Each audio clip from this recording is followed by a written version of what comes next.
Welcome to What's Your Skroove, where we tell stories, share experiences, and get inside the minds of artists, athletes, creators, and musicians.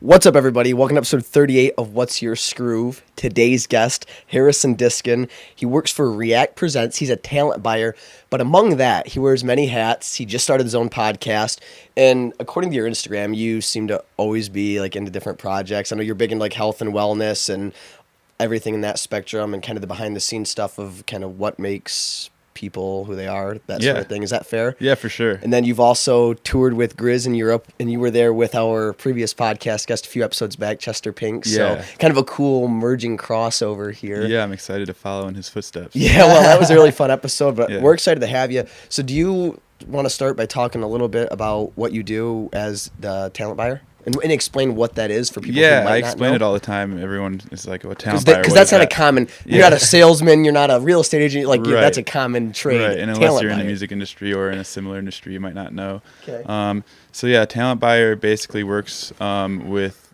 booking agents for different artists to kind of bring their tours or even just single concerts into Michigan. Mm-hmm. So yeah, we work with different booking agents and different venues, and kind of as the middlemen, we bring different dates to them, and we hold them with them, and we confirm them with them, and we produce a concert. So how did you get like in that scene? I mean, like what got you started? Well, I guess it all goes back. I started a music blog called Curated Music. Okay. And that was like probably 2009. Mm-hmm.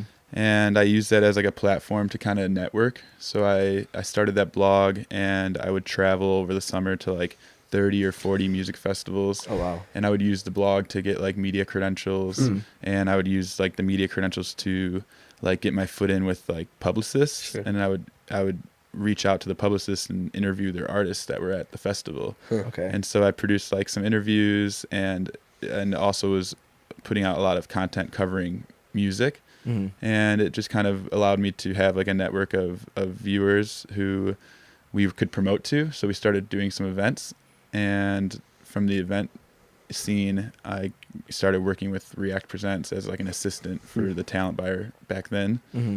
And it kind of just grew as the dynamic of the company changed, where I could just kind of work up the ladder from an assistant and street team to marketing to talent buying. Really?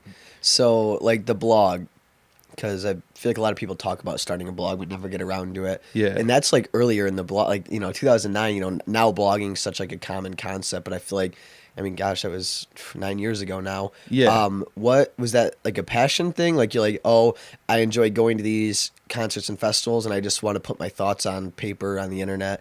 Or was it like always kind of like, this could further what I really want to be doing with my life down the road? You know what I mean? Like, what was the process of starting that? It was kind of wide open. I mean, like, we didn't really narrow down what we never really narrowed down what we were doing with Curated Music. It was more so like, we want to just put ourselves out there and kind of experience, the electronic music scene at the time. It was so young. And like you're saying, the blog scene, looking back, it was probably pretty young, but it didn't feel that way because at the time there were so many, 4 or 5 blogs that were just dominating for all the viewers. Yeah. I mean, you couldn't really snatch too much of their viewership. So I realized quickly that like the blog wouldn't suffice. Mm-hmm. So I needed to use that as sort of like a doorway into other projects. Interesting. Were you just doing like blog write-ups, or were you doing like photos of the concerts? Yeah, we had like photographers and writers. Like we tried to do like the real blog thing. Mm-hmm. I'm just not really that tech savvy either. Mm-hmm. And so like when SEO and all of that, Google ad ranking and all that became a thing, I know a lot more about it now than I did then. Mm-hmm. And so like I wasn't able to really grow the blog at the same pace as other blogs were. Right. So I mean, even though like you said, like the tech lag of like back then, so did you have like a WordPress, something like that? Or did you guys have like a website made? Because like now, like you give me 5 minutes and like $10 and you can like, you know what I mean? You can have a blog like just like that. Yeah. But like I remember like in 2008, 2009, like for like class projects and stuff, like having to start up, and it was like a big process back then, like to get like the website set up and stuff. So did you guys have somebody who was like, because you said you weren't super tech savvy? No, How not did really. that process? You guys, I had like a where'd you partner start? at the time. His name was Tim, and like he helped. You know, we just figured it out. You know, I mean, it's all just kind of trial and error with WordPress and you know, like hosting on GoDaddy for the first few years before we figured out that we could like host somewhere else. And yeah, I mean, That's GoDaddy marketing for you, because that's how we started ours too. I mean, I Seriously. still buy all of my URLs off. That's how we GoDaddy. do ours too. Yeah. So like, but how Definitely the crazy easiest is that? stuff. Like, if you think about that timeline, like Freaking Danica Patrick. Danica I know, Patrick, I Super remember Bowl that commercial. Super No, Bowl but seriously, commercial, they would think like name another way to purchase a domain. That's like what we were reinforced within that stage of our life. That's just, I mean, that just hit me. But how crazy is Yeah, that? I think one of the most significant things about the company is how irrelevant their domain name actually is. Yeah, You know, I know. GoDaddy. Yeah. It just doesn't have anything to do with. No, Yeah, I it's just know. like a That's the marketing brilliance scheme. of Right. Their, God, that's so. I'm just thinking back to buying our first domain and that process, and we're like, where do you start? Yeah, And we started at GoDaddy. GoDaddy because like that's, and we still use that to buy domains, but Yeah. we host through different things now, obviously. Right. Because their user interface is kind of shitty. I Yeah, it's think, not great. personally. No, Yeah. and the customer service. It was. And it it's was, all about pushing upgrades. and Yeah, all that. I know. Oh, yeah, yeah. you Always feel like you're being call you. upsold constantly, dude. So now I know you said we, and you said Tim was like a friend of yours. Yeah. So Tim. was it like you two said, all right, we're gonna do this, we're gonna start this blog thing, or Yeah, was there more was people? there were a couple other people who helped. Like I mean, the whole thing with Curated Music is there were different aspects to what we were doing. The blogging aspect and going to music festivals, that was mostly me. Like the tech and putting content out, that was Tim. And then we also worked on like a couple music festivals during our time as a blog. We helped like produce this music festival called Stereo Terra.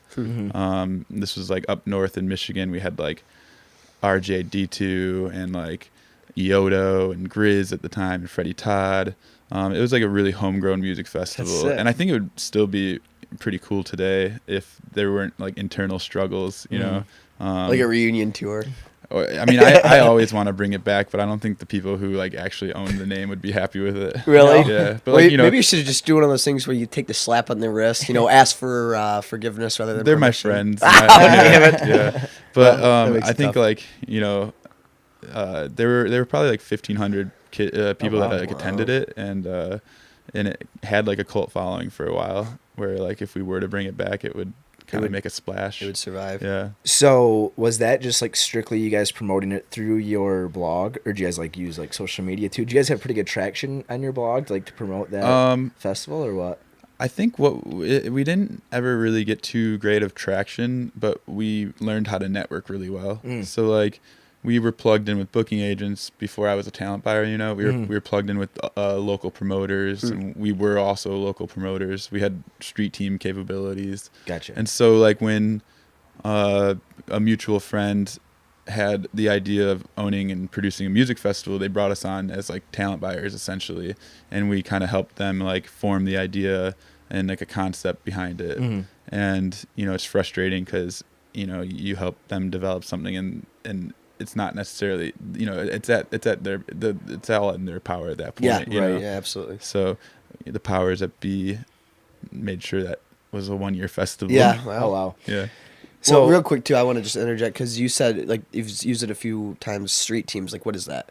Street team would be like getting a bunch of motivated people together to help promote a cause. Okay. You know, like brands use street teams. Sometimes they're called like affiliates or ambassadors. Okay. All right. Sure. Yeah. So it's Like another for term us, that. we use them to like, they help us distribute marketing material like posters and flyers. Okay. And then on like the digital end, they help send Facebook invites and share content. Okay. gotcha. All right. Sweet. I just wanted to clarify that. What were you gonna say? And then I'm just I've always been super interested in the music industry. I don't know a lot about it though. Yeah. So like you're a talent buyer and you're working with these booking agents. So do you reach out to booking agents, say, hey, we want this so and so here this weekend? Do they reach out to you? Does it go both ways? How does Yeah, it what does goes that both look like? ways. You know, we're always trying to like develop acts. You know, so you know, it's always nice to find an act before someone sends it to you. Yeah. And show that you're excited about the act. Right. But yeah, I mean, it's just all availabilities all day. You know. Is it? So like somebody reaches out, John Mayer, let's say, whatever. Mhm, John that'd be Mayer wants to cool. come. Yeah. Yeah, that'd be That would be awesome. cool. He wants to If you're come listening. perform at like St. Andrews Hall. That'd be really cool. Yeah. I don't think that would happen. Why does he reach out to you guys instead of like reaching directly to St. Andrews Hall? Or do people do that? Like, why don't people just reach out to the music venue? We itself? have like history. Like React Presents has been like I would say a staple in the Midwest, almost like a pioneer in the Midwest for developing electronic music specifically. We also do a lot of indie, a lot of hip hop and R&B, but electronic music has been our forte. The company produces Spring Awakening Music Festival in Chicago, which is like a huge electronic music festival. And when you work with artists and you bring them to a city for the first time, you usually try and like stay with them as they grow. So that means like oftentimes we bring these artists to a venue, and then from there on, usually we'll stay with that venue, like whoever is the partner at that venue or the promoter at that venue, we'll just stay with them. Most of everything we do is like a co-promotion with other entities. Yeah, it's kind of loyalty and just like growing with people. Yeah, I like the network that you develop with each artist and promoter. Yeah, gotcha. Because it would suck to like be really passionate about an up and coming artist and then like grow them to a point where they can maybe sell like 500 or 600 tickets, and then the next size venue takes it over. You know, and that's the other thing is that we have the ability to like go from a small venue to a medium-sized venue to a large venue to an extra large venue to an actual festival stage, and that's what's really attractive to a lot of artists. They can scale like with your guys's your resources. Basically. And we can bring them to Chicago and Detroit and other Midwest cities. So it's great. So there's one thing I want to like touch back base on because I think it's super important and it's a reoccurring theme with a lot of our guests, especially recently, is the whole blog thing. Because people often ask us, I want to get in this scene, I want to do this, I want to do that. And they think that immediately they need to be like, they would have to work for like a company like yours in order to get like a job in this scene and everything. The advice I tend to give is like, if you're going and doing these things anyway, blog about it, make a video about it. If you gotta, tweet about it, take photos, even if you're not a professional photographer, put that stuff online. You were going to these festivals, you were going to these shows, you enjoyed that, and so you started blogging around it as a passion project, but also as, and correct me if I'm wrong, but also as you said, this could be potential for opening doors into my career, what I want to be doing down the road. Right. And I think that that's advice I try and give to a lot of people, and it's a reoccurring theme. You were passionate about doing this stuff anyway, so you started writing about it, and in turn, that blog maybe didn't turn out to what you'd wanted it to amount to be, but now you're in a position where your career is something that, well, I'm sure you really enjoy, at least you seem to, right? Oh, yeah. Yeah, I love my career, first of all, and then the other part would be,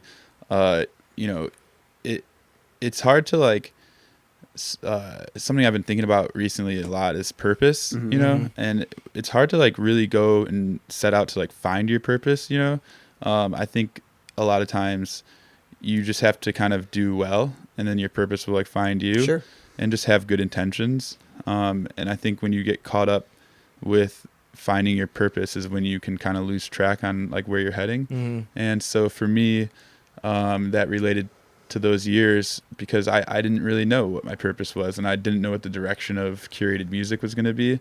We were like we were helping present shows in different markets. We were producing some of our own shows. We were doing the whole blogging thing with content. We were helping the festival entities. But at the end of the day, we weren't, drawing revenue. And that's why like Tim left, and that's why it became like just kind of my thing.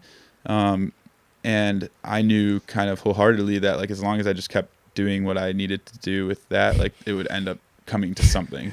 So that is so true. How long were you doing the curated music? Is what it's called? Curated music. How long?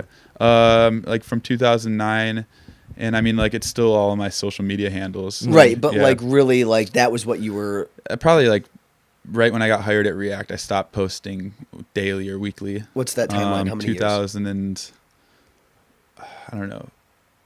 15? Okay. Yeah. Super important point. 6 years. 6 years. And to anybody listening, like this is like the meat and potatoes of what people need to hear. You did that for 6 years. And another thing that I'm glad you touched on is it wasn't drawing revenue. Right. So you were doing, if like you would have went to an accountant, that would have made no sense on paper. You're investing all this time and energy into something that's not making any money. But you were, one, probably enjoying it.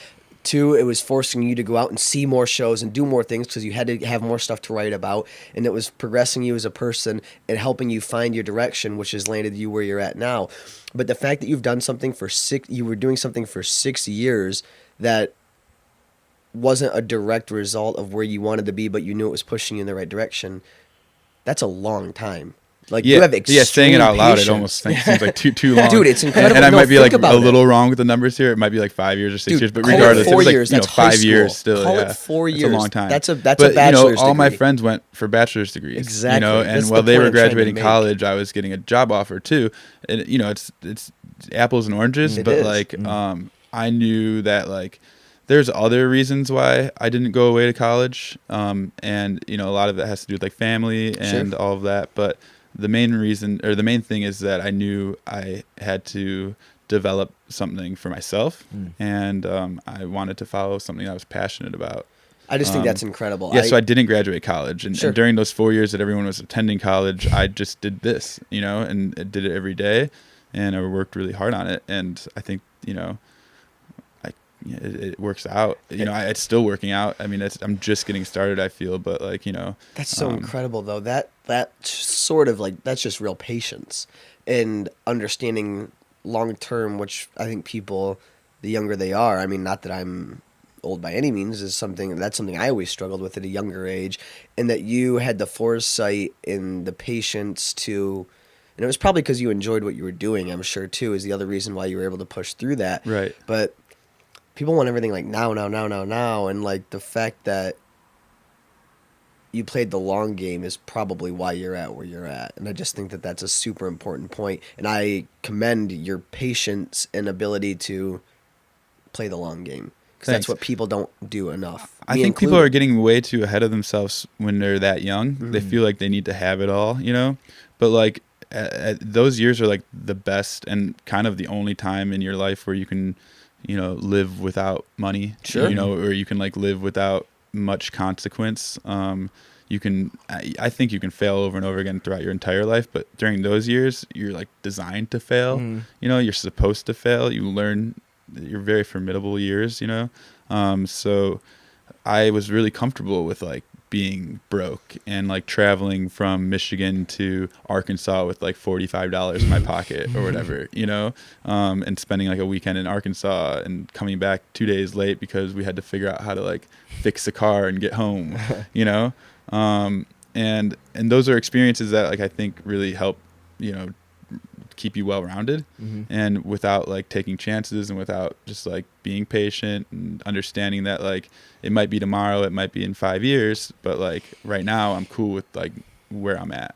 It's so interesting, like the risk tolerance of individuals and the direct result of personal happiness and success, whatever you want to call it. We think those terms are interchangeable. Happiness and success, kind of the same thing.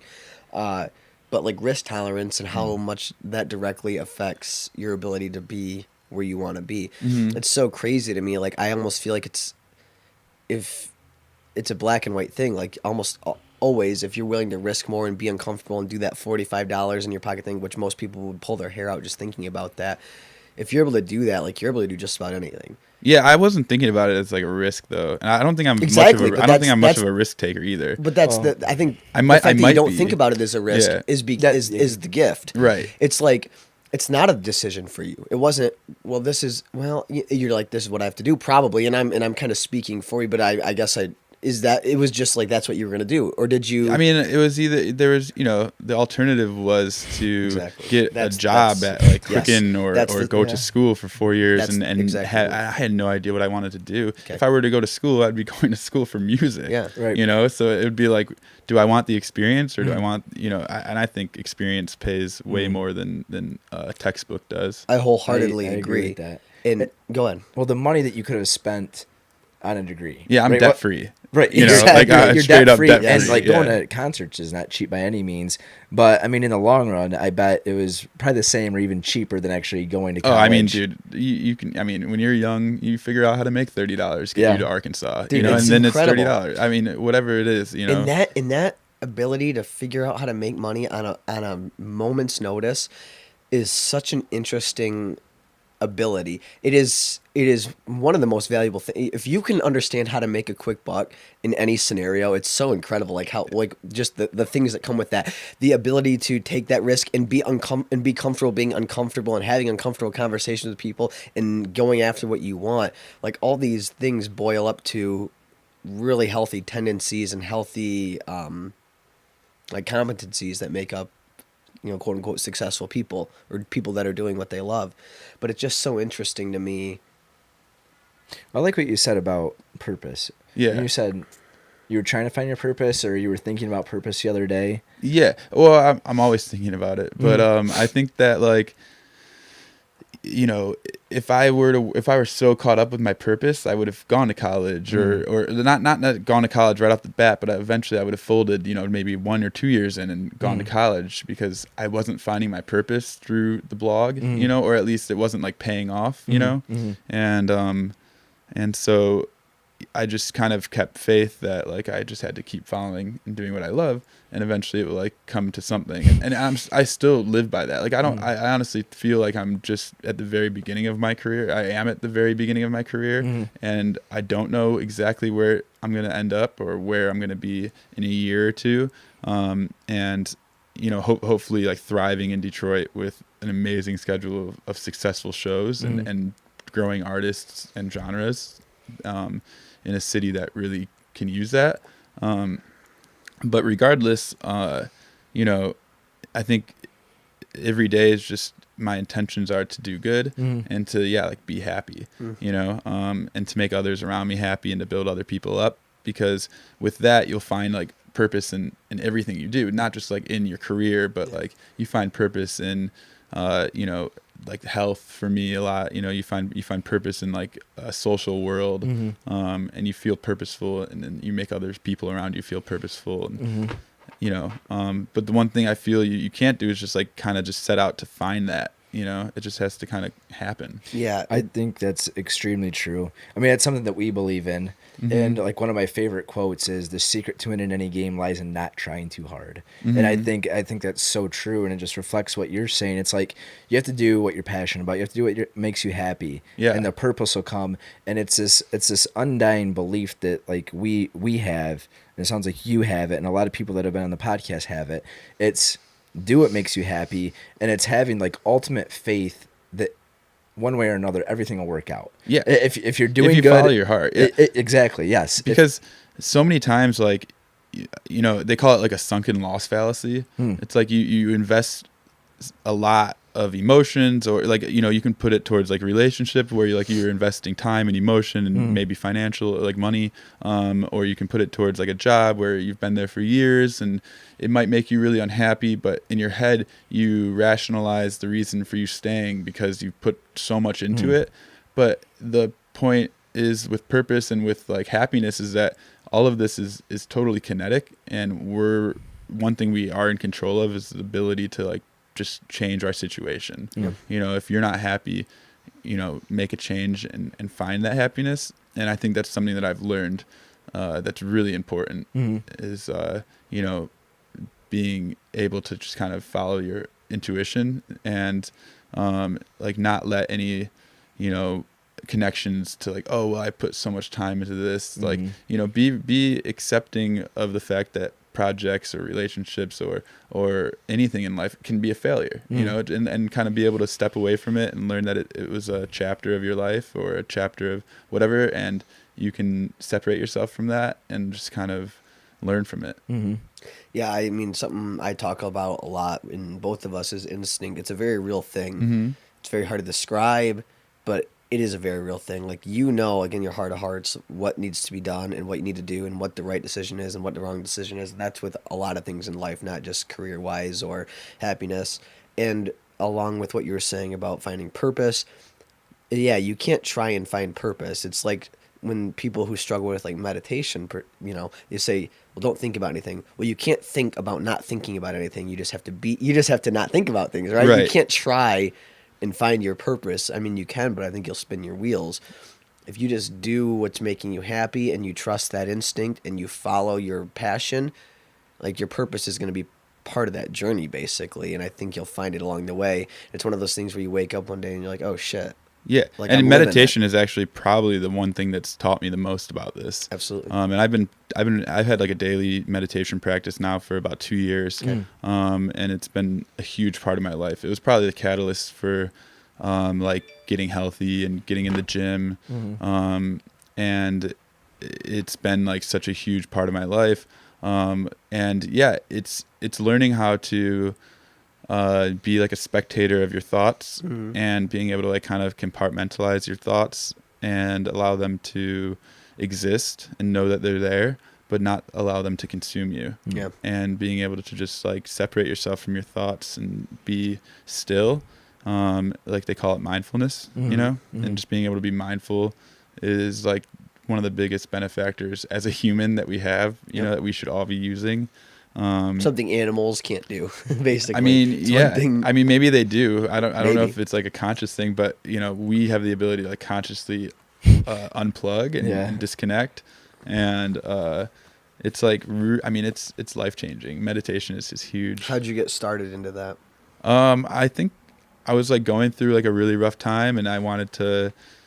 I actually wanted to like try like hypnosis, and so I was like on YouTube looking up hypnotherapy videos or whatever, and I came across like a meditation video, and I had actually like downloaded this app called Headspace a few weeks before that, and did like my first meditation, and the videos on YouTube like worked really well, and so I was like, oh, I'm gonna start trying to like do this meditation thing, and Headspace has like a 10-day free trial. Yeah, we've both done it. Yeah, and like it took me probably like a month and a half to like get through that free trial or so, but at the end of it I felt like different, you know, like I felt a little calmer, and so I decided to like just buy a year subscription, and I started meditating, and like it counts the days that you meditate, and I don't know, I'm really weird with like that kind of like streaks or whatever, so like I wanted to just like keep that going, and maybe my intentions were to like see that number rise, but at the same time I was meditating every day, and it like just really helped me. And so for like 15-20 minutes, now it's like 30 minutes a day, I'm able to just kind of be one with my breath. Good and for you, because you know how many people we talk to that say I can't meditate, or I that's usually what it is. I can't meditate. Yeah, I talk to people every day who I don't say know they what that can't means. meditate. I mean, like and I don't do it nearly enough, but like it doesn't have to be like, if the app works for you, great, or if it's just you sitting down, closing your eyes, being like alone with your thoughts. Right. It doesn't have to be. I think people like formalize it too much, and it's intimidating in that sense. Like it's like, oh, meditation. Well, where do I start? And then they get like so consumed by it. It's got to, like, to me, the advice I would give to people, and it's kind of the advice he gave to me because he got into it a little bit before I did. You know, kind of geared me towards it more or less, was, well, just like sit down, close your eyes, and pay attention to your breath, and just pay attention to your thoughts if you want to. If you don't want to think about anything, that's fine. And you can find your direction through that, I think. I think people are very intimidated by... Usually the conversations I have with people who say they can't meditate, we'll like have the next 2 minutes to figure out how they're already meditating. Yeah. You know, like they don't even know that they're already meditating. They'll be like, oh, so what do you like to do? And Right. I'll be like, oh, I like to cook. And I'm like, well, how do you think cook? about? And when you're cooking, how does it make you feel? And what they're describing is the exact same thing that any meditator is feeling. Or, you know, oh, I like to run. Yep. And runners are meditating all the time. Yep, we've talked about, we had a marathoner on this podcast and talked about that same exact concept, meditating through distance running. And I just... Well, another good point, I just want to Yeah, interject, sure. is that Headspace app is a very that great is what beginner I would step recommend to It's anybody. not just a great beginner step. I still use it very often. Yeah, At but least, he's saying you it's a know, good way to like to kickstart. Bro, it's to bridge. huge. And But the then you can take it guy as far. who started the app and the voice of the app, his name's Andy Puddicombe, and he's like the British guy on the app, and he is like also really heavily involved now with like Nike. And another app that's kind of been life changing for me is Nike Run Club. Oh, yeah. And so it's like Coach Bennett and Andy Puddicombe are these like two digital characters in my life that are so important, but they've played such a big role in like my health and my mental like well-being. And so shout out to those apps. If you don't have those apps, like if you're not a runner, Nike Run Club will literally like it has guided runs on it, and one of them's like, or they have a few runs with Andy Puddicombe and Headspace, and it will get you off the couch and running a mile and then running 2 miles. Like I literally started running in October, and I hadn't run since like high school, and now I'm running like 30 miles a week. Oh, Wait, wow. so Yeah. first off, that's pretty impressive because most people don't even think they can run a mile. So that's I good. know. Yeah.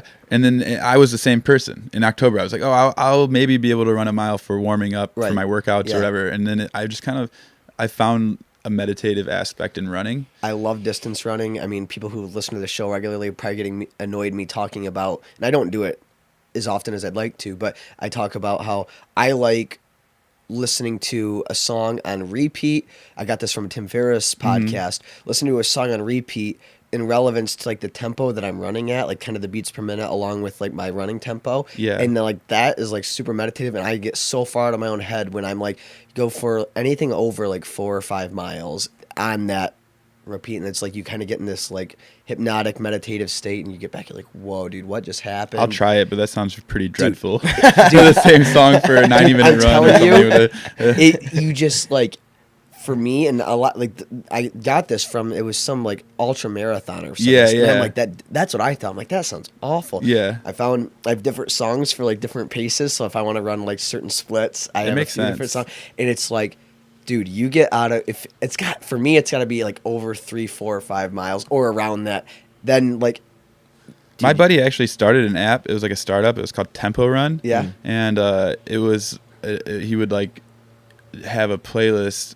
It would play a song. The next song was determined by the tempo you're running. so and so every interesting. song that would That come is with it cool. was like the same tempo as what you were running.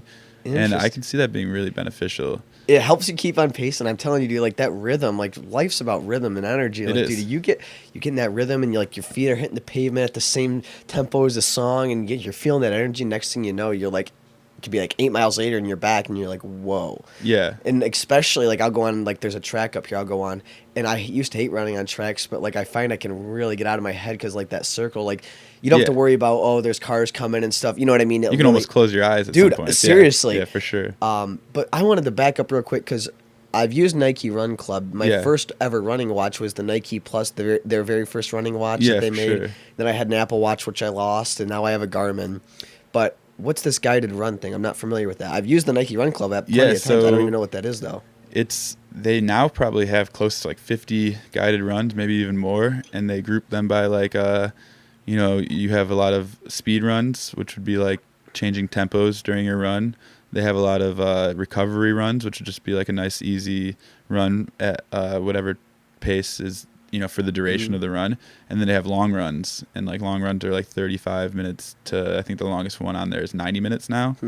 And they bring in like a lot of the guests will be runners, like I'm really bad at remembering runners' names, which is kind of shitty because like they should be celebrities too. They They're should. they're athletes, and they're Some of the most mentally tough people Yeah, on they're the testing planet. the boundaries of Yeah. like humans. But they'll like Shailene Monahan or something like Okay. that, whatever. But yeah, they bring on all of these Olympic runners, and Coach Bennett interviews them. Talks a lot about their challenges, a lot about what. And you listen to it while you run. while you're running, and Oh, they talk about sweet. the run while you're running too. Like how you should be running. Dude, I'm going for a run later tonight. I already had yeah, it planned, so download I'm gonna one, yeah. I'm gonna try this. Yeah, for sure. And I'll talk Tell about me it in the how vlog. long it is, and I'll send you my favorite one for that length. Dude, Yeah. absolutely. I'm gonna Cool. now I'm gonna do that, and then I'll talk about it in the vlog afterwards, so then you can hear my thoughts and we can follow up and talk about it. Cool, But cool. Yeah, and like I always run with a guided run. I mean, like every so often I'll just run with some music or even without headphones. But like the whole point, I'm training for a half marathon, Oh, good like for the you, man. Detroit one, and so I'm like kind of. I'm gonna like rely on these guided runs to get me through this like half marathon too. It's like it's gonna be in my ear the whole time. That's so cool. And I want to back up real quick. I almost forgot.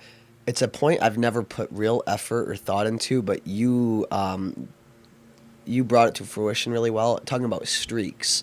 I've talked about it, and we've talked about it in terms of like the vlog. Like today's 164 days straight. Right. I've always said if I didn't do it every day, I couldn't do it. Yeah. And there is a real beauty, and I've never really put effort in thinking about this, but like streaks. I remember like one day, like when it was my last semester of college, and I was like out of shape, and I wanted to get back into shape, and I was like, I want to see if I can do like 30 days without missing a day of like working out, some sort of physical exercise, and I like did it with ease because there was something about doing it every day. But as soon as like I stopped for a day, then I really fell off hardcore. There's something super interesting about the streak concept. And I don't know what it is. There's 2 lessons in there that I found, and I think like the big lesson is like not giving a fuck about the streak. You know, like because I think I got to like 250 days on Headspace, or maybe a little longer, like 260. I thought so, but then like I accidentally like missed a day, you know, and I was on vacation and I missed a day. It's like whatever. I was probably still meditating that day in some form, you know what I mean? Just not just not on the app. On the app. And I also was beginning to practice outside the app, and so like it was getting to the point where like I'd be like, oh well, I meditated for 30 minutes off the app today, so I'm gonna like let this app run for 30 minutes just to get the ticker. So it was frivolous. Yeah, exactly. It became really frivolous, and then I was disappointed when I missed that streak, but then I realized really quickly that like it's not about the streak. Like something that I've learned is one day at a time. It's almost like the perfect metaphor. You missing that day. Yeah. It was like like you realize, well, it's not about the streak, it's about the process and the journey. Yeah, and it is really truly one day at a time. And like so you can set like a lot of the goals I set at the beginning of the year were like I want to do this, you know, every day, or there's always like a time aspect to goals, and which is great. But at the same time, you have to be able to be comfortable with doing those goals one day at a time. Yeah. Mm-hmm. And you know, it's not you're not gonna go to the gym 30 days in a row today. Right. You can't. It's not possible. So it is impossible. Yeah. So you know, 30 days from now we'll determine. You know, but it starts today. Yeah. But at the same time, like it's the old verbiage. I love it. It's from one of my favorite books, How to Eat an Elephant. Mm-hmm. One bite at a time. Yeah. One bite at a time. Yeah. Exactly. That's the only way. Yeah. Very interesting. But the concept of streaks, I don't know. I thought that it is. It's a good motivator, but then at some point you realize it's not about the streak. It's about. I mean, hopefully it's like, you know, it can be like a little spark to get you going. That was my point. Like it works. Yeah, it but does. I've never really thought about that. Yeah. But you don't want to be, you know, like you get, like you're saying, if you miss a day, you can lead to like 2 or 3 days. Right. That's like the lesson, you know, if you can like kind of step away and be like, oh yeah, that I missed one day and it led to me missing like 3 days. Missing one day is not so bad, so I shouldn't miss those 3 days after. You know, like I can't be so hard on myself to the point where I'm gonna miss 3 extra days. Then we all lose. So where's that philosophy stem from? Meditation. Do you read a lot? Do you listen to a lot of podcasts? What I read a decent amount this year. Like I started reading again in 2018, and I've been reading like a book or 2 a month. Okay. Oh wow, good for you. And don't ask me to talk about them because you know it's like hard to retain. You know, unless you're doing like a book report, which are pretty valuable things when we were kids. Yeah. But, there's definitely aspects of them that I retain, but when put on the spot, it's tough. I want to keep going on this, but real quick, some of your favorite books that you've read and recommendations maybe for people. 4 Hour Work Week from Tim Ferriss. We own all of his books. 10% Happier from Dan Harris, who also has a podcast by the same name and an app by the same name. So 10% Happier was his first book, and Meditation for Fidgety Skeptics is his second book. They're both very good. Really? A really good one I read recently was Joe Biden's, I think it's called like Promise Me Dad or something like that. Okay. Oh yeah. It's his autobiography. Yeah, I mean, I kind of like to read diverse books. I like to read books on health and wellness. There's a book by Dr. Mark Hyman called Food, What the Heck Should I Eat? And that really broke down a lot of like food beliefs that I follow and gave me really great arguments for why I'm doing what I'm doing. Sure. And so, yeah, I mean, as long as I'm interested in the book, I'll read it. It doesn't have to be like any category. I think you're the first person on here who's read a Tim Ferriss book, and I talk about Tim Ferriss all the time because he's probably mentioned in 90% of our episodes. Oh, really? Yeah, I'm not even. I can't believe that. That's crazy. Maybe even every episode. Yeah, I mean, 4 Hour Work Week is really it's a quick read, number one. It's, so and it's like such a game changer. There's so many aspects. There's a lot in there that you can kind of ignore, you know, and I think he knows that. Like it's not all encompassing for everyone, but there are some aspects that there's no doubt everyone can take away. Well, the reason I love his writing style in the 4 Hour Work Week, it wasn't quite there yet. It's like what you're saying. You said you could ignore a lot of it. Yeah. But from there on out, like the 4-Hour Body, everything's like a reference guide. He goes like the 4-Hour Body at the beginning. He goes, "This is not meant to be read start to finish. Right. You read by, oh, you want to put on weight? Read this. You want to lose weight? Read this. You want to get stronger? Read this. You want to become a marathoner? You read these sections. Right. It's a resource."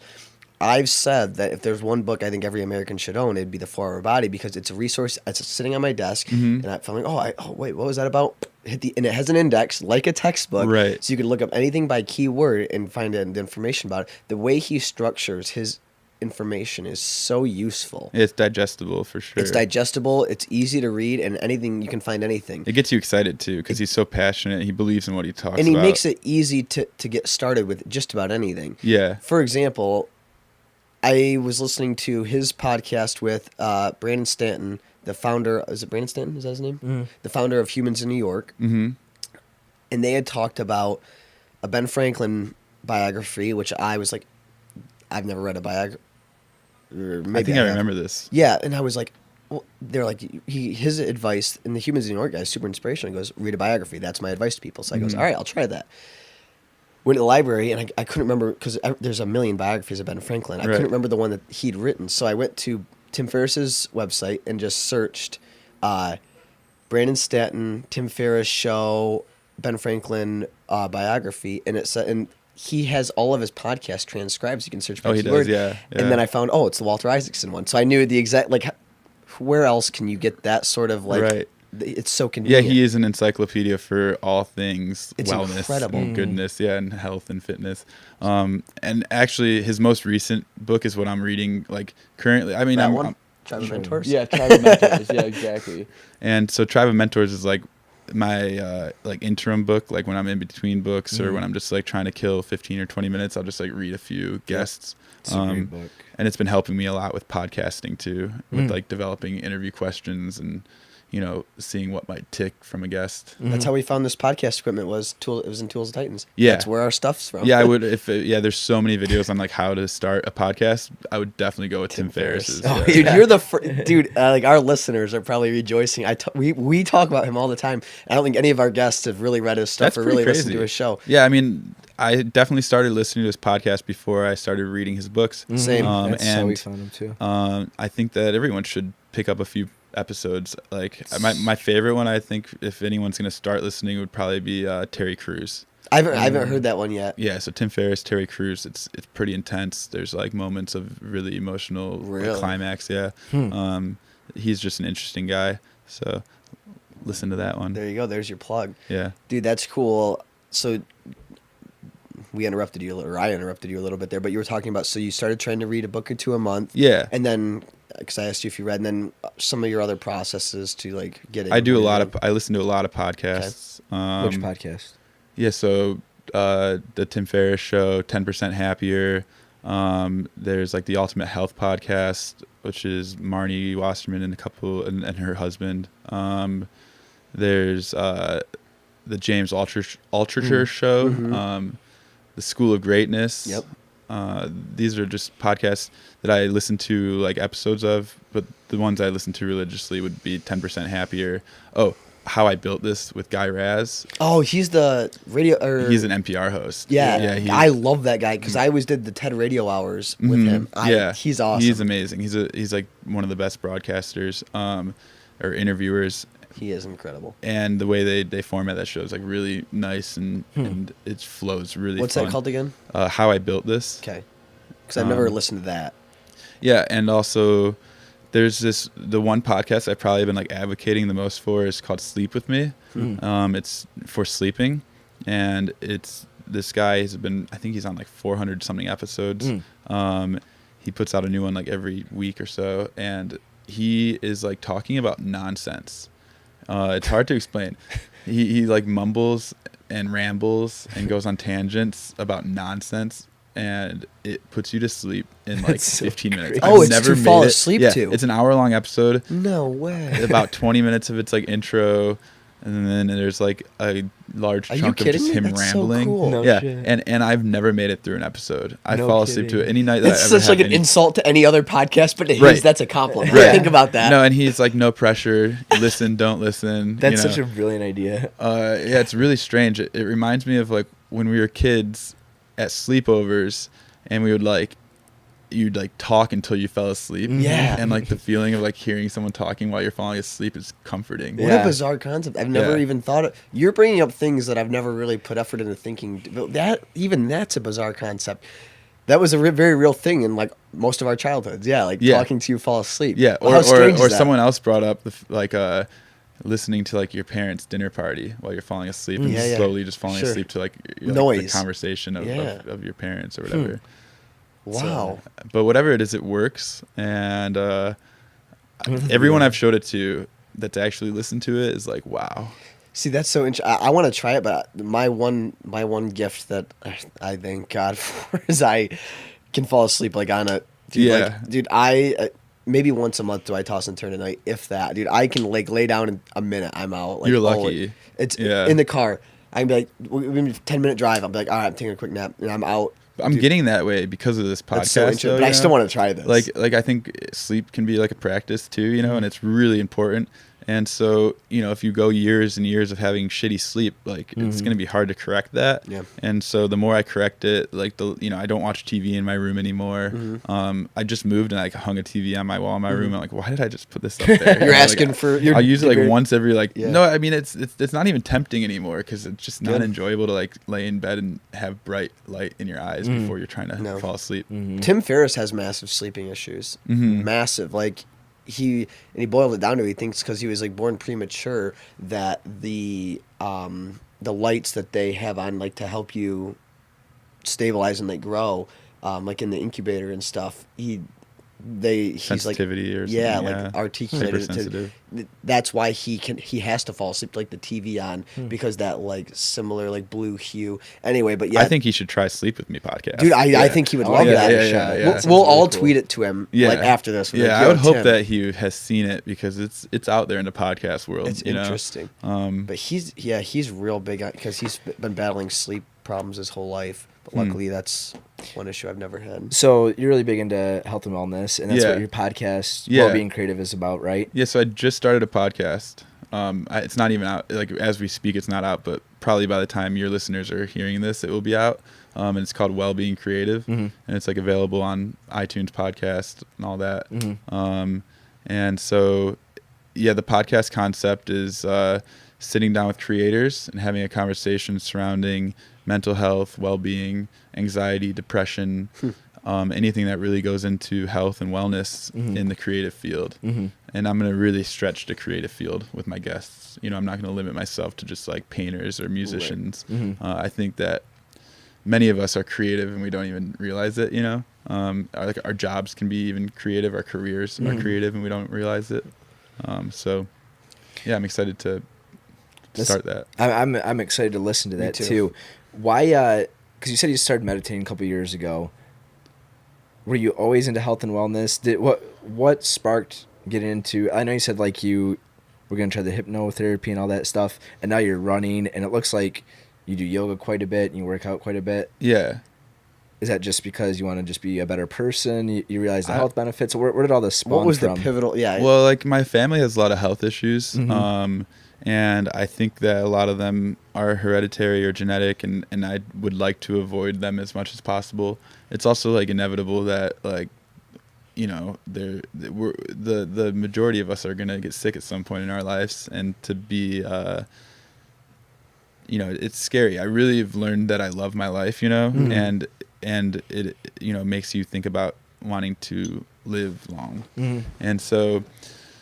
I was like eating Taco Bell and I was drinking sodas and I was not treating my body right. And yeah, I think there was like a point where it's just like enough's enough. You know, I'm 28 and, you know, the last couple of years, you know, I think would have been a lot harder if I hadn't started to turn that new leaf over. Right. And, you know, now it's kind of, I feel like I'm in the best shape that I've been in, but I want to continue to be in the best shape that I've been in. And it's not, you know, it's the full package of, you know, I want to look good, I want to feel good, I want to live long, and I want to have like a clear mind. And I think all of that is why you have to kind of do all the aspects of Yes. you know, mental health.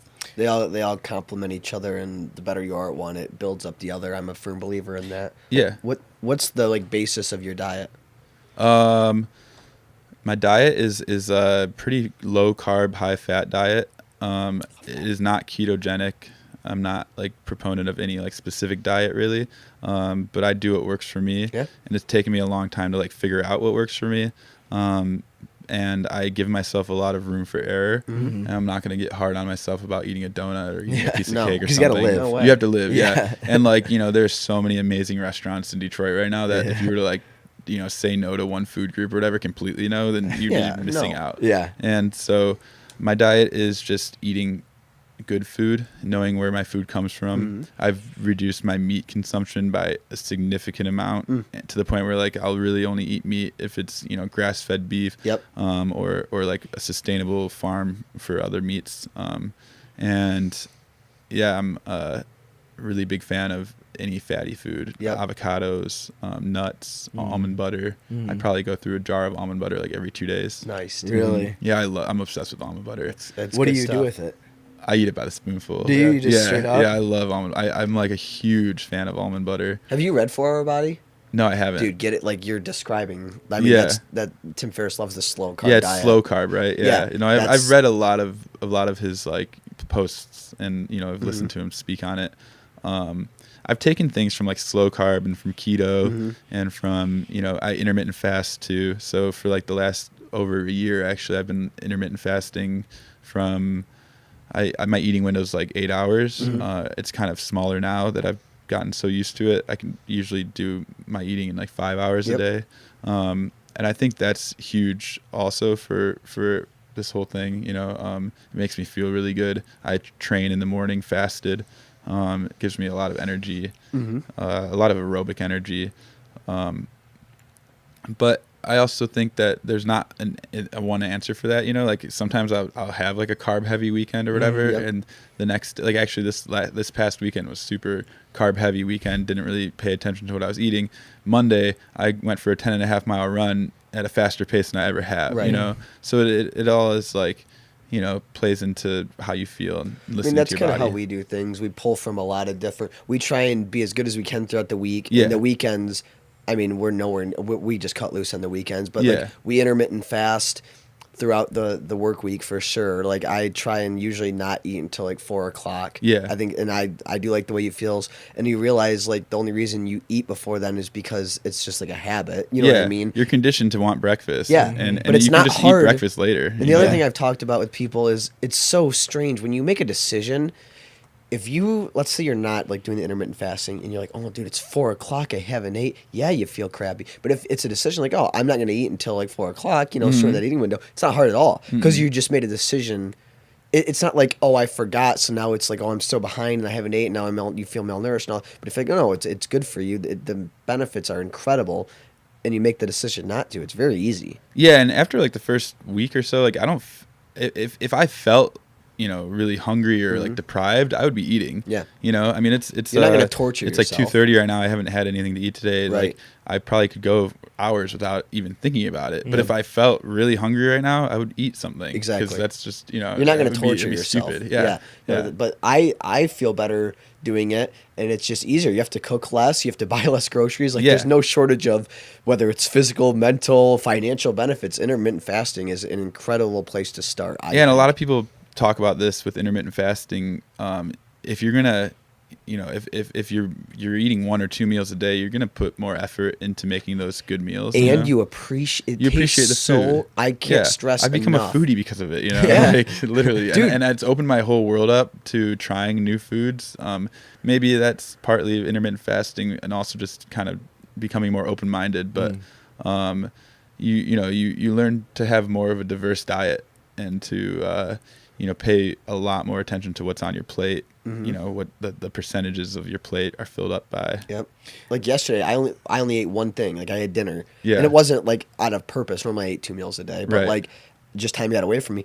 It tasted so good. Yeah. Like I was just so ready to eat at that point, and I was satisfied. Like it was Yeah, great. yeah. And had a glass of red wine with it. Yeah. Because like it's really dry red wine's low on the glycemic index. Yeah, You know what I mean? yeah. It doesn't spike your insulin, and it's great. But yeah, like I mean, the foundation for what you're talking about is kind of how we do things. We don't follow like one strict diet, but like the low carb, slow carb, high fat. I'm a very big believer in. Yeah. And after Like I did the keto thing, and I went and got my blood work done afterwards. And for everybody who say, not that it's right for everybody, but for people who say, "Oh, it's bad for your cholesterol," all that, like my blood work speaks for itself. Like it was my doctor. I was outside of the normal range for cardiac heart disease. He goes like, "This is the most incredible numbers I've seen." Yeah, anybody who is trying to deny that is either believing in numbers that were paid for by, which is a very real thing, by the way. it is. People should realize. Well, it's real in both aspects. Like, I'm not going to deny that there's people paying to show that keto is good,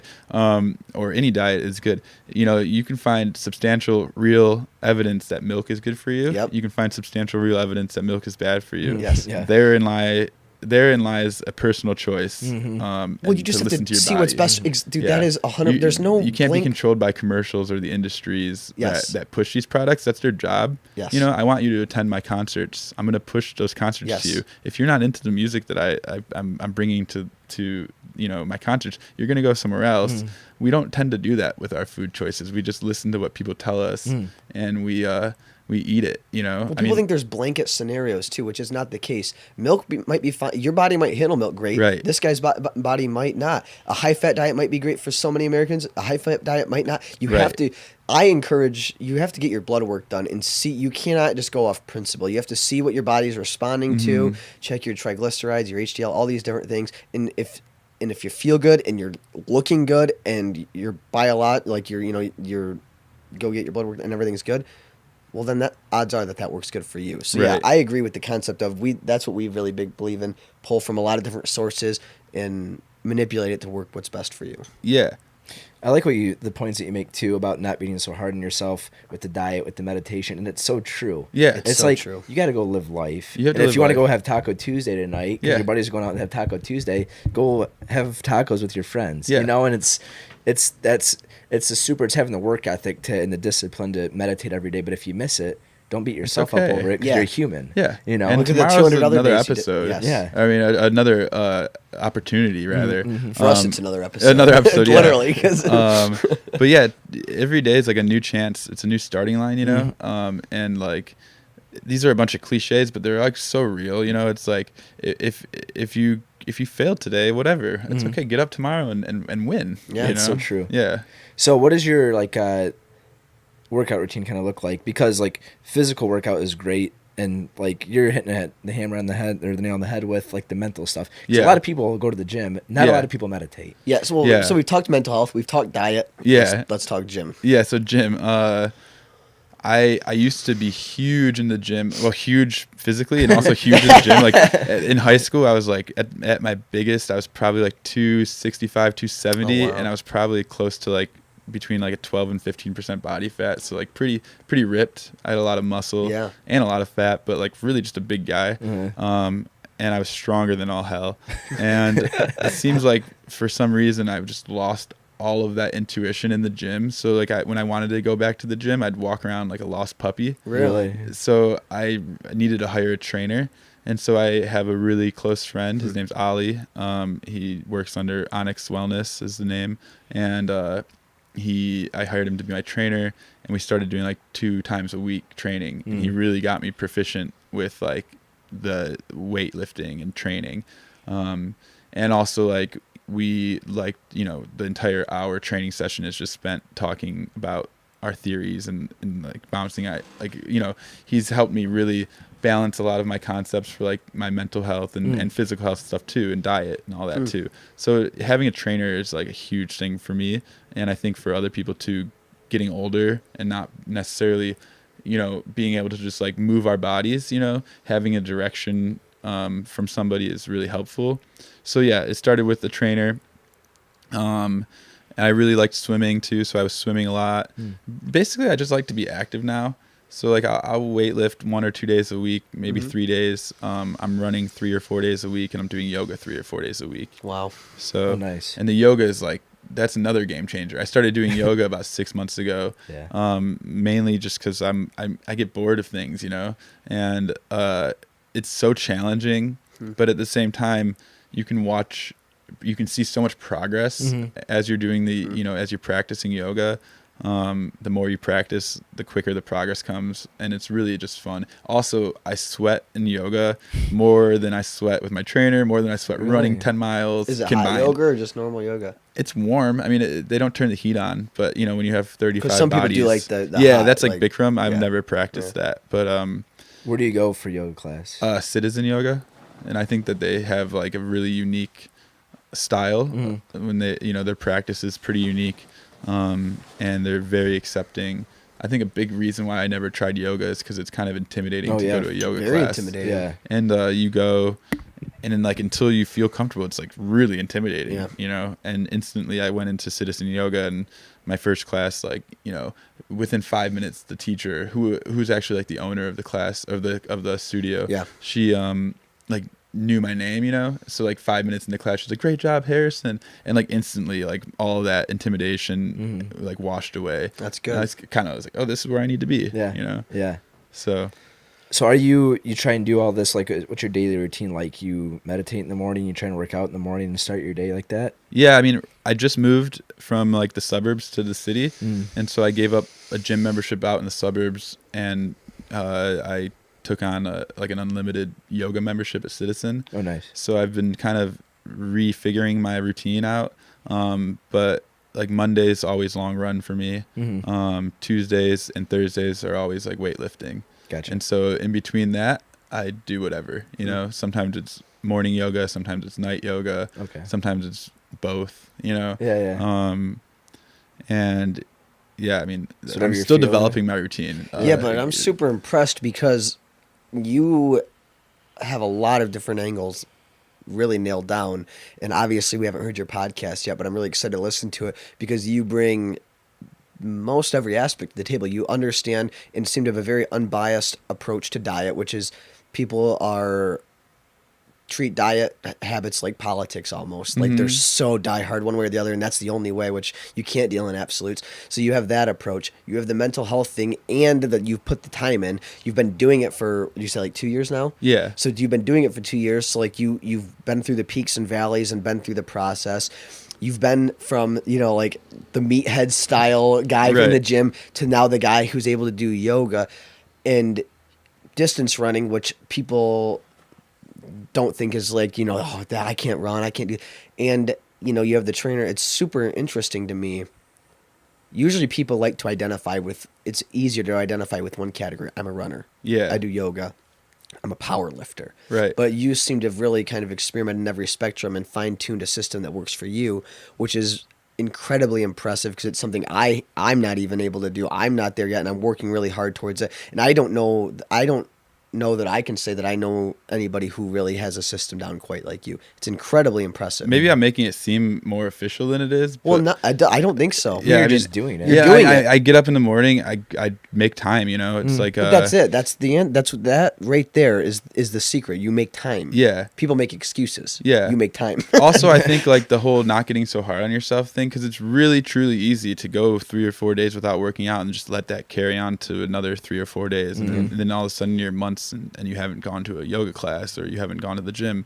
Momentum works both ways. Momentum definitely works, and not being so hard on yourself when you do miss those few days, and being able to just get back to it. But like the diversity of the workouts, I think helps so much because I'm not always feeling like going for a run or going to the yoga studio or lifting. So usually I'm feeling like one of them though. Right. Yeah. That's interesting, and that's an approach I need to start putting into practice. I'm going to try using that because like the structure I'm trying to get down and I'm not anywhere near it as I'd like to maybe do like gym Monday, Wednesday, Friday, run Tuesday, Thursday, and then but there's days where it's like Wednesday I'm like, God, I really want to go I do not feel like going to the gym, but like I'm trying to like force this principle on myself.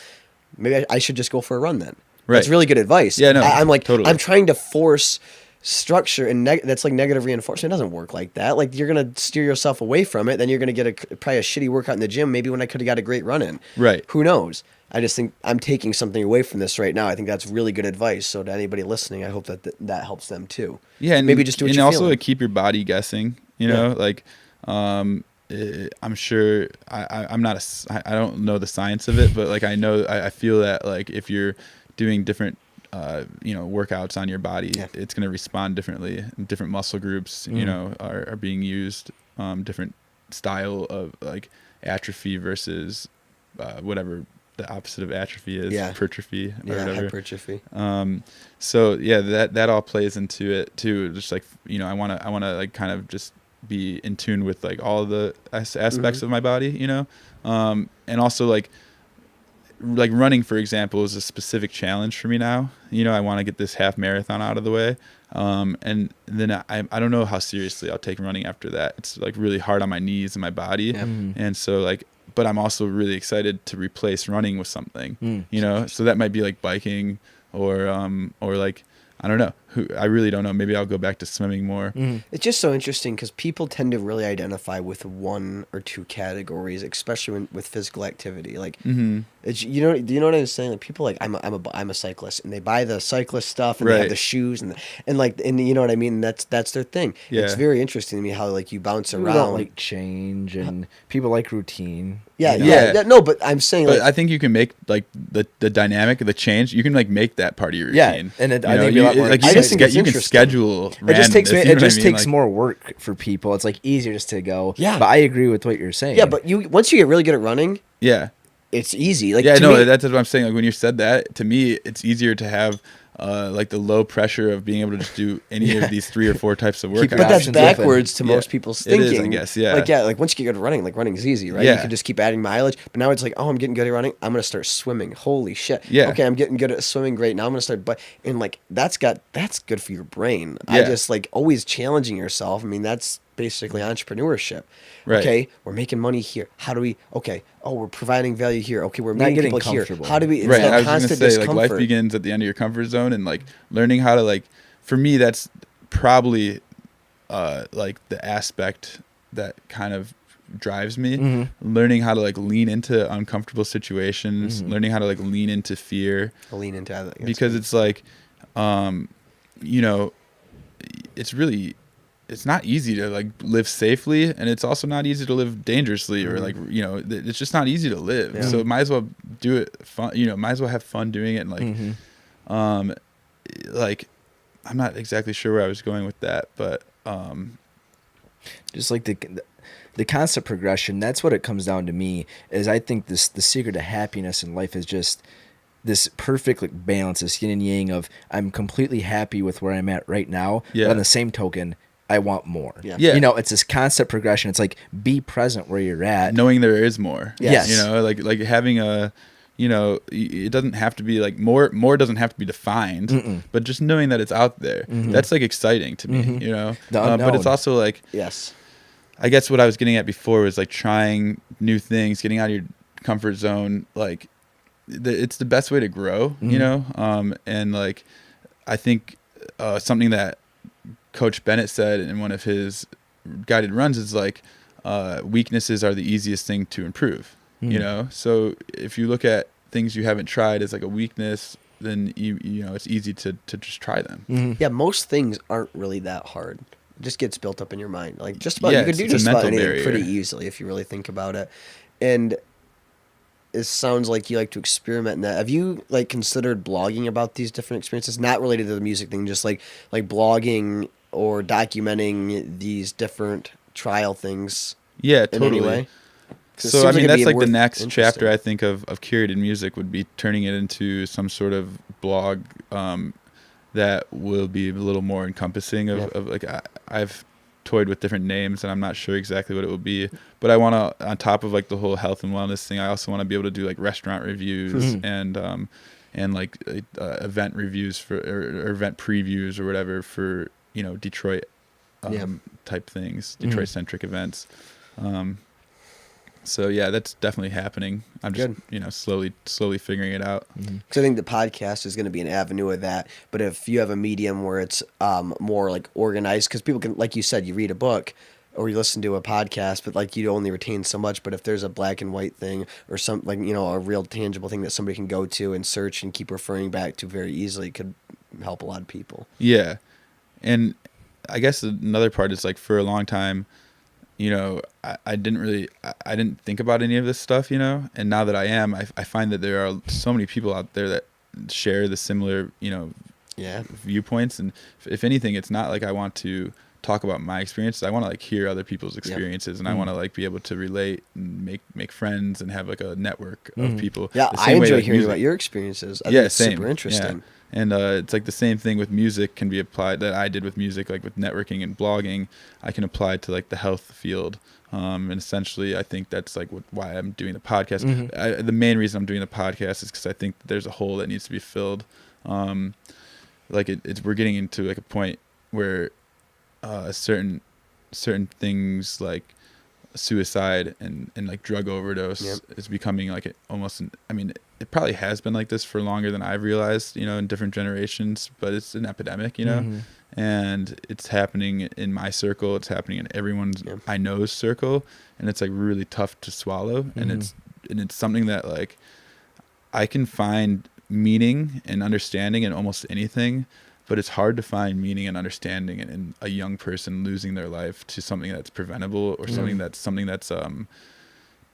you know, we can treat with compassion and understanding. You know, it's not something that needs to be treated with more drugs or you know, anything like that. And so just giving creators like a platform to speak their mind on that, and hopefully listeners to relate to, I think is really important. Yeah, it's very powerful. I agree. Yeah, and I think it's very value driven. It is. And for myself too, like I'm, you know, I want to hear that, you know, I want to make sure that people know that they're not alone, you know, because no one's ever alone, you know, and people that they look up to are obviously going through the same shit that they're going through. I'm just human. Everyone's human. We are all just human. Yeah. And that's like a really, I mean, above all, we're human, you know, so that's the most common thing we share with everybody in this world, you know? Yeah, it's so true. Yeah. And so hopefully Wellbeing Creative can like, you know, help push that narrative. And, you know, if it grows to something that has listeners across, you know, the region or across the country, that's great. If it's a micro community thing and the listeners are central to Detroit, that's great too. It just starts, if it reaches one person, that's great, you know. But it starts somewhere, you know. Yeah, just gets the conversation going. Yeah.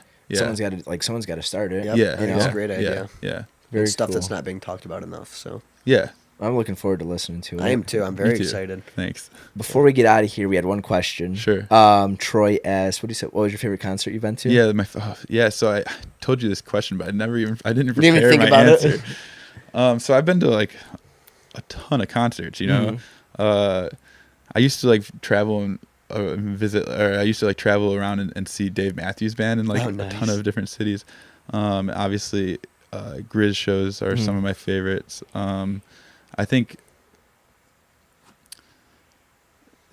specific show in Europe with Grant with Grizz in Milan, Italy. It was like the first night in Europe, and it was like this tiny room. And you know, this was only like last year in 2017, and Grizz is like still pretty big over here. You know, he's doing like, you know, he can do like festival stages and like big, you know, selling out 2 nights of Red Rocks, which is like 10,000 people a night. So to go from that to like over in Europe where he's still emerging and making a name for himself in a market like Milan, Italy, which is not a very big market on like a Wednesday or something, in like a tiny venue, which we used to do all the time. So it was very cool and nostalgic, and the way these kids just like flipped out over his music. That's so cool. And it just felt so fun and real. Very So cool. that was my most favorite recent one, I guess, or most memorable one recently. So That's cool. Yeah, we definitely want to check out Grizzmas this year. Yeah. Now that we're down in this area. Yeah, So absolutely. we're The looking whole forward to project, that. something that we should, you know, you guys should come out and join us on. Love to do that. There's a thing we do called the 12 Days of Grizzmas, and this will be like our 3rd or 4th year, in operating this in some form. And so last year we tried a pop-up shop in Detroit. And so we had a downtown Detroit location where we were able to sell exclusive merchandise. That's cool. We were able to host events. And we did like a coat drive there for the whole entirety of being there. And it worked really well. And it was such a positive response. In addition to that, like the pop-up shop, every night we have an event. And it drives proceeds to a charitable like donation. And we used to work with a certain nonprofit. This year we're doing a new nonprofit which I'll link you guys with and send you the info Excellent. once it's all locked in. Yeah. But so yeah, it's just like 12 days of charitable funding and cool events. that's really and it awesome. all leads up to like the 2 days of sold out Christmas at Masonic Temple. Dude. And yeah, I'm really excited because we just locked in our pop-up shop for this year, and it's like twice as big, like 3 times as big as beautiful, last year. And so That's tight. a lot more space to fill. Some really cool things that are happening this year. We're gonna utilize the belt and that area a lot. Yeah. They're like our neighbors. So, Okay. Yeah. Dude, dope. Looking gonna be really forward cool. to it. Well, we know you got to get out of here, so we appreciate you coming on. Yeah. And be sure to check out your podcast. And when's it launch? I mean, this it is- will be out. We're gonna put this out tomorrow. Yeah, So, Hopefully it comes out today. So, or today or tomorrow. Should So, be live Yeah, by it'll the be time live. this When you guys are is. listening to this, you'll see it. All Yeah. right. Well-being creative. Yep, Well Being Creative. and then Curated Music on Instagram. Yeah, curated music. People can follow you through Yeah. there. Yeah. And a big thing that helps, be sure to like subscribe on the podcast app and Yeah. leave a rating. That does wonders for getting new listeners and stuff. So if you check them out, subscribe, leave a rating. I'm sure it's going to be very value driven. Same with the Skroove. Hey, I Yeah, love that thanks, return Harrison. plug. Yeah. So real quick too, if people want to reach out to you, they Yeah. have questions or any advice, what's the best way to get a hold of you? DMs, Instagram, email, what Yeah, how so should like people reach? anyway, I want to be like super reachable. Sure. I also want to be an outlet for like if you need an ear, Yeah. I'm here for you. Like I truly mean that. Like I'm here for strangers. I'm here for acquaintances. I'm here for people that I know very well. And so you can reach me on my Facebook, which is like Harrison Diskin. You can reach me on Twitter, Instagram, which is Curated Music. You can email me at harrisondiskin1@gmail.com, or you can fucking call me I at love that. 248-961-2309. Wow, that guy's accessible. I And love I'll it. pick up my phone at any time, and if you're in need, I'll sit there and just listen and talk or whatever. And I've done that, so hopefully it helps. Well, Dude, shit, man, you're an awesome, impressive Harrison. guy. You've covered a lot of spectrums. Sounds like you're just getting started though. Yeah. And I support what you're doing. I think that more conversations like this need to happen. And if there's anything we can do for you, obviously, don't hesitate to ask. But Yeah. I think his Well, I want to podcast invite you is- guys on my podcast, and Oh, we can just we keep would a- love to come keep on, it keep man. it going, and we Yeah, come dude, back that'd on be here awesome. and whatnot. So Well, thank you for your time. Yeah, thanks it for was a taking the pleasure, time. really, to get to know you and hear your story. Yeah, So. yeah, you guys too. Thank Thank you. you. Well, we'll Sweet. see you next time. Of course. Peace. Thank you guys so much for tuning in. All episodes of What's Your Skroove are available on iTunes. And if you like the show, be sure to rate, subscribe, and leave a comment. As always, there are free stickers on our website, www.skroovco.com. We'll see you guys next time.